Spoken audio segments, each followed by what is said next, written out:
মাঝরাতে একটা phone call আসে, একটি নাম্বার যেটা আমি অনেক বছর পর আবার দেখলাম। মনের মধ্যে হাজারো প্রশ্ন। কেন আজকের দিনে?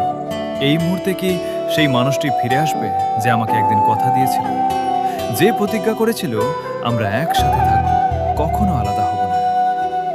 সালমা আর ইমরান, এক সময় তারা ছিল একে অপরের পৃথিবী, কিন্তু ভাগ্য তাদের আলাদা করে দিয়েছিল। বছর ঘুরে গেল, কিন্তু সে প্রেমের ছাপ কোনোদিন মুছে যায়নি। আজও সেদিনের মতোই একে অপরকে ভেবেই দিন কাটে, অথচ কিছু বলা হয়নি, কিছু শোনা হয়নি। তাদের মধ্যে এক অব্যক্ত অনুভূতি ছিল। ফোনের ওপাশে ইমরান বলল, সালমা, আমি জানি আমি তোমাকে ভুল করেছি, কিন্তু আজও তোমার ভালোবাসায় কিছু একটা আছে যা কখনো মুছে যাবে না। তুমি কি আমার ফিরে আসার অপেক্ষা করো? সালমা চোখে জল নিয়ে বলে, তুমি যখন আমায় ছাড়া চলে গিয়েছিলে আমি তখন একা ছিলাম, কিন্তু আজ আমি তুমিই চাই। ফোনে আর কোনো শব্দ শোনা গেল না, শুধু একে অপরকে ফিরে পেয়ে দুজনের হৃদয়ে নতুন করে প্রেম